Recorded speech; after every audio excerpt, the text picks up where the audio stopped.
Fearless Tips and Talks, you will find wisdom and strength to overcome fear and anxiety in a world that feeds it.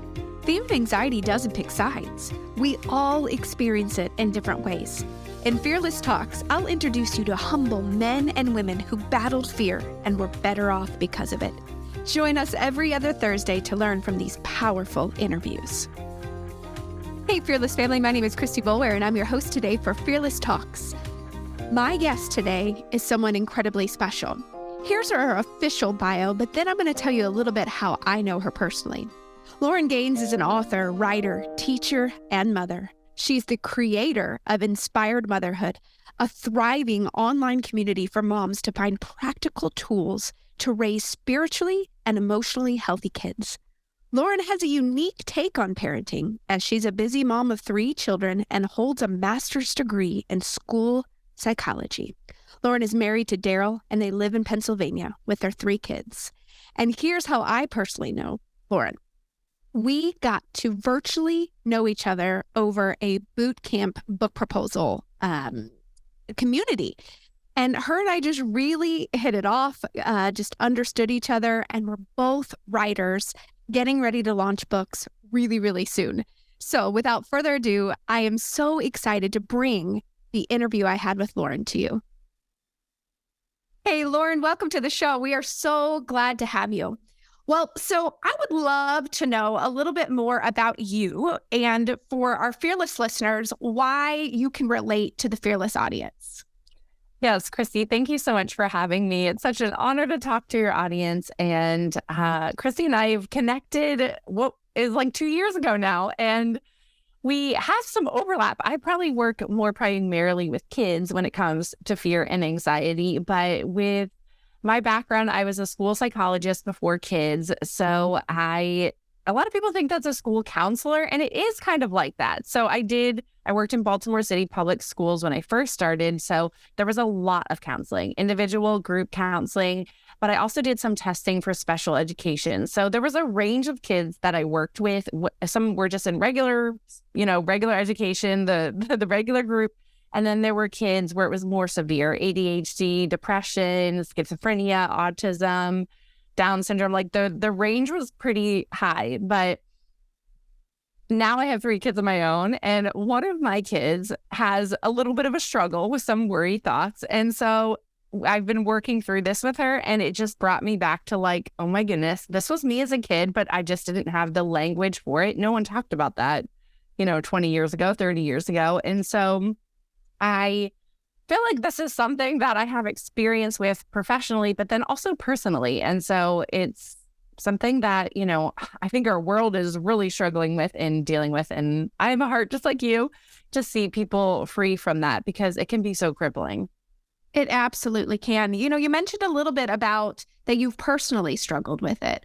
How does anxiety manifest in your world? Yeah. So I remember, I think I might have had 1 or 2 kids. I was talking to my mom one day and I was like, doesn't everybody just like have that feeling in their chest, like that tightness? Like, isn't that just like normal? Right. And then because she has it as well. And then we were like, wait, no, I don't think that is normal. I don't think everyone walks around with that like heightened sense of like, in any second, I can go into fight or flight if something goes wrong. And it was like, why do I have this feeling in my chest? Sometimes I would know that I felt worried. I knew what that meant, that tightness, or just kind of that I felt jittery, but I didn't even know what I was worrying about. I would stop and be like, I feel worried, but what am I worried about? And it was just such this, like on a cellular level, my body was feeling this intensity, this, I don't know, push to, I have some perfectionist tendencies. And like you, I have always been an overachiever, a go-getter. And so I think that brought some of it out, but I wasn't pinpointing that in my thought life. And it was just like, I walked around with this kind of like heaviness or this feeling, and I just thought it was normal. Yeah. And then when you realize, what was the moment where you're like, oh, shoot, this isn't the way I'm supposed to feel all the time. Like, what did that moment look like for you? Yeah. I mean, I think it was like, okay, I really need to dig in and like, where did this, it wasn't one big moment. It was a lot of little moments, and then made me realize I don't want to live this way all the time. Like, yes, this has been my norm really since I was a kid. I just didn't realize it. But I don't have to live this way anymore. And so I really just went on a journey kind of myself where I got different books. I read the Bible. I pushed in, I reflected, and like, where did this come from? And why is this kind of happening? And then that kind of like helped unravel everything. Because I believe God can do things in a moment and someone could be freed from it in a second, but that was not my journey. It was like a slow, and obviously something that the enemy knows he can get me with, right? So there's times where it comes back, but now I feel like I have the tools where I can start to recognize, no, this isn't going to be my life anymore. I'm not accepting this, and I know how to get rid of it.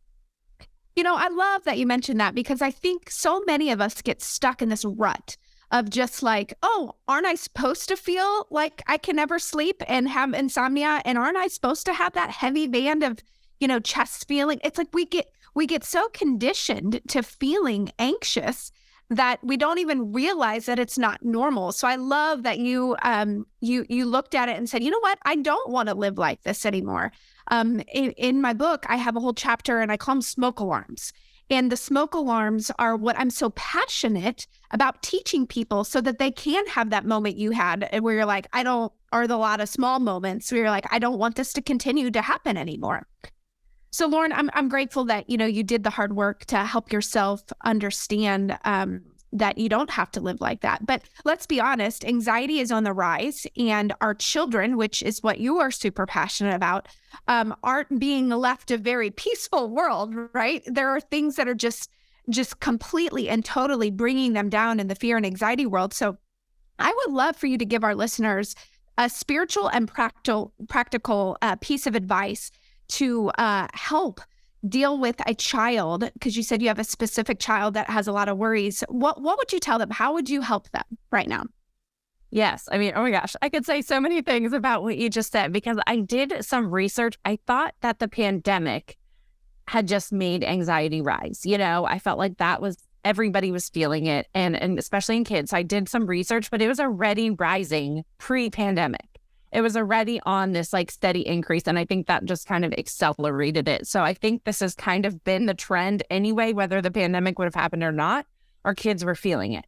And I think that kids don't recognize always that it's fear and anxiety. When I went through now I should have brought it here. It's a Sissy Goff book, and it's called Braver, Stronger, Smarter, I believe.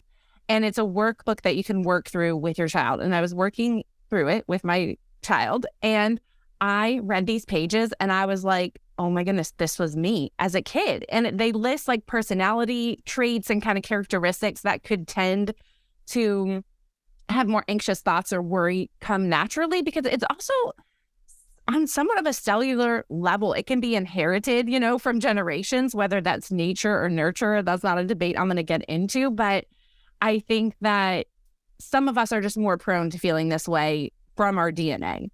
And so we shouldn't just be like, well, that's just me, that's just the way I'm going to be, because God says that he can make all things new. And so he can renew us in those areas. But I think the biggest thing for parents and kids is they need the language, they need the understanding. I can't tell you how many parents I've talked to where it's like, and this was happening to my child, I have a bellyache, I have a headache. And that was me as a kid. I always had a bellyache before school. And I did have some lactose intolerance. So I had some true like medical reasons to have a bellyache, but then there'd be other times where I would have a bellyache and I thought it was that. And it was like, I didn't eat anything with milk, but it was anxiety. And I just didn't know that. I just automatically thought I'm sick. And so I've noticed that with a lot of kids, they have headaches, they have belly aches or trouble sleeping, and they don't realize that their thoughts are creating some worry and anxiety in them. And so I think if you notice some of those trends in your child, or your child might even say they feel anxious,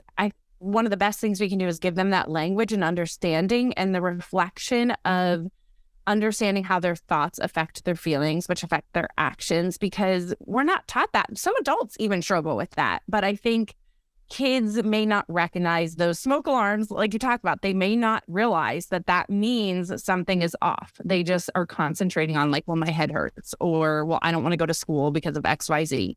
And so giving them that language and understanding and reflection, I feel like is such a big thing.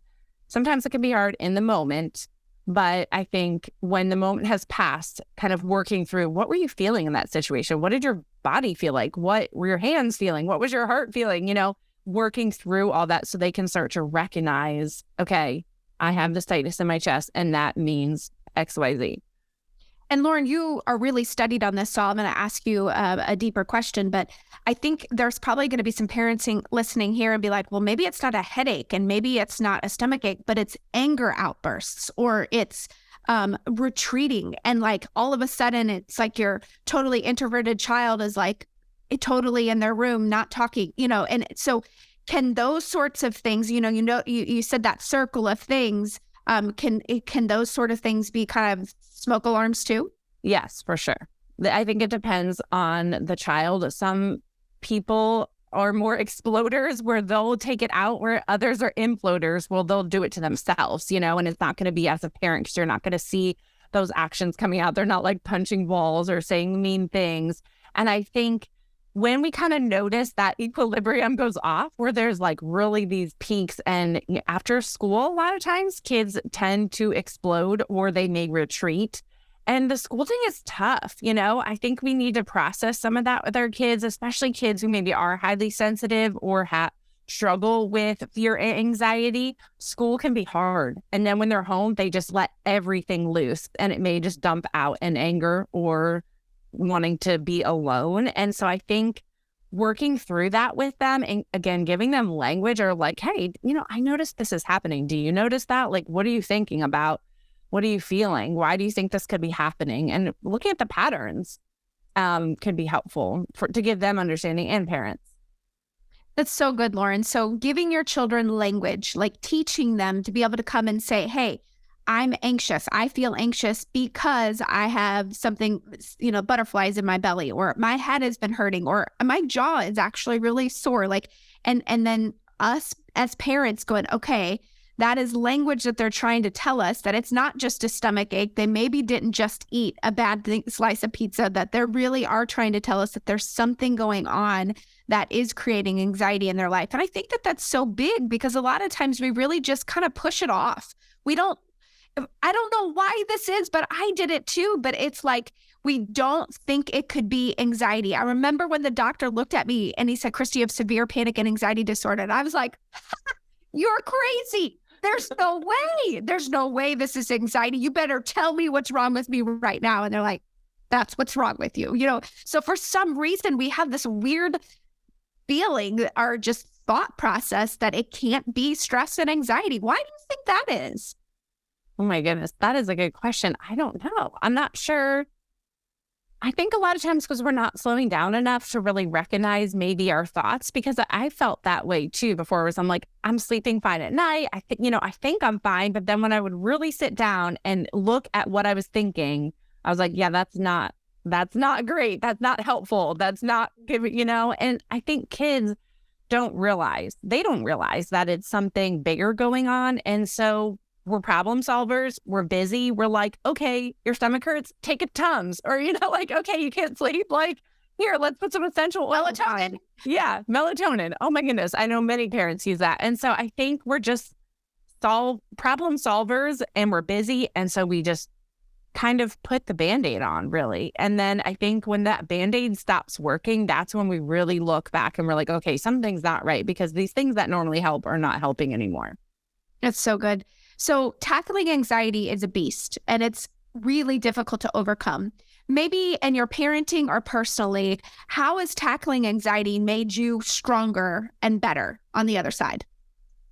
That's such a good question because, it can feel embarrassing. I think too, parents, when I started letting some of my friends' parents know that my daughter, or I said my daughter, but whatever, I have 2 daughters, so you don't know which one, was struggling with some worry this year. I can't tell you how many people opened up and started saying, this is happening to my niece, this is happening to my daughter, to my son. And it can feel so isolating. It can feel like you don't have enough faith, or you're doing, that you sinned or that you've done something wrong to cause all of this. And then it can feel, well, the enemy wants you to feel isolated and wants you to feel like something's wrong with you. And, this is all your fault and you caused this. And so I think it really showed me that I'm not alone in the struggle when I've opened up to other people and shared my story, and that so many of us are hurting. And I think to really shift that perspective of like, this is not, I mean, I don't want to say that it's never because of a sin or a mistake or whatever, but a lot of times it's just we live in a fallen world, and this is part of that. And so shifting our perspective of like, I'm always going to be this way, or I did something wrong and this is why this is happening to me. Or, you know, if our kids struggle, you can start to feel like, well, I'm a bad parent. I didn't notice this, or I did something wrong. But it's not that. We have to shift back to God says in Psalm 23, his goodness and mercy will follow me all the days of my life, not just one day, not just when I'm doing the right thing, not just when I'm the perfect parent or when I'm reading my Bible, all the days of my life. And I feel like through this experience has just shown me how much I need to hold on to that and remind myself, the devil and God, that he has these promises for me and that I don't have to live stuck. I don't have to, like, yes, I'm part of this broken world, but our God is bigger. He's the name above every name. And so I think clinging to him has really shown me, and to go back to like what's in your book too, we can be these problem solvers. We can think, oh, I can fix this. I can, I know exactly what to do. I know what medication, what essential oils, whatever it is, supplements, we're going to eat this way and it's all going to be gone. And sometimes it's not all gone. And so we really have to go back to like, God is the source of our strength. He's the source of our life, and he will sustain us, and he will give us the tools to have an abundant life today. Oh, so good. I love the hopefulness in that as well, because it can become so like gloom and doom, and I'm never going to get through this. But when we can just really fix our eyes on the perfecter of peace, that's when we can really start to take those steps towards feeling more peaceful in our life. So Lauren, I found you because we took a book proposal camp together. And little fun tip for everyone listening, we have never met each other in person. It's always been virtual. But man, thank God for Marco Polo. Thank God for Zoom calls and FaceTimes and all those kinds of things, because I feel like Lauren's just a dear, dear friend of mine. And I just want the listeners to know that she is an incredible resource in this area. It's one of the main reasons why I wanted to invite her on. She has written a book as well, and it comes out later this year. Lauren, will you tell us just what are your hopes and dreams for this book, and a little bit why you wrote this book? Yes. So I kind of felt this in my spirit before the pandemic, but once the pandemic hit, my book is called Unshakable Kids. It's not ready yet to pre-order, but it's to help parents in this, to help them build spiritually strong, emotionally healthy kids. And again, this was a passion of mine as I was a school psychologist and as I had kids. But then seeing the pandemic and just the way our world has moved, I don't want to get into all the political stuff, but so many parents are fearful, afraid for the world that our kids are walking out into, and kids are struggling. And I think kids have not really been given the tools to talk about what just happened for the last 2 to 3 years. Like, adults are still processing it. And to think that kids' brains aren't is, a lie we're telling ourselves, because they notice. I'll never forget when my husband and I got COVID, we told my daughter, and we really sheltered them. We're not going to have them watch TV, the news. We're not going to let the fear of that come in. And my daughter was like, okay, well, I have to stay 6 feet away from you and I can't go near you. And we're like, how do you know this? Because we never told her that. And she's like, Mom, I saw it at the store and at swim lessons. And I was like, duh, she can read. Like, we were feeding her with this information. She doesn't have a phone or anything, so she wasn't getting it, but she still saw it when she went out into the world. And so we need to equip our kids. We don't want to just shelter them and keep them away from all this, because at some point they have to go out into the real world. So how do we equip them to be strong and to not shake when the rest of the world is shaking, and to stand on that solid ground, knowing who they are, knowing what their thoughts are, knowing, okay, when I am feeling anxious, I have a toolbox now. Like, it's okay. It's not horrible if I'm feeling anxious. This is what happens sometimes, and now I know how to deal with it. And so I just want to encourage parents in that, because like I said, when we grew up, this was not something that was talked about. People didn't know about this kind of stuff. And now there's so much more information out there on it. And I think it can be so helpful. I don't want to focus too much on feelings, because I think feelings can be leading, and I feel like the pendulum is shifting in parents now being maybe even too emotionally sensitive, but I think there's a perfect balance, just like God is, between validating feelings and then pushing our kids to kind of move beyond that and gain some resilience in life. That's so good, Lauren. And I have personally read the book. I've been able to endorse it and have an advanced copy, and it truly is life-changing. So, Lauren, it isn't available yet, but how can they get connected with you? What's the best way that they can reach out to you so that when that book does hit, they can get it right away? Yes. So I spend probably most of my time on Instagram, sometimes on Facebook, but on Inspired Motherhood. It's inspired-motherhood.com. And so you can sign up for my email newsletter that goes out every week, where I share some of these kind of quick, easy tips and tools and downloads so that parents can put some of these skills into practice right away. And then also on Instagram at inspired.motherhood. And we will put all of that in the show notes for you too. Lauren, thank you so much for being on today. You are just a breath of peace in my life, and I'm so grateful for your wisdom. Thank you so much, Christy. If you found this to be helpful, you can find out so much more in my book, Nervous Breakthrough. And guess what? Right now, you can order it on Amazon. Also, can you do something for me? Will you help us get the word out about this podcast? I would be so honored if you would share it with your loved ones, rate it, review it, and also be sure to subscribe. And lastly, and I really mean this, we want to hear from you. If you have suggestions or ideas on something that I should cover or a tip that you'd really like help on, please send us an email, podcast@fearlessunite.com. Again, that's podcast@fearlessunite.com. Thank you so much for listening.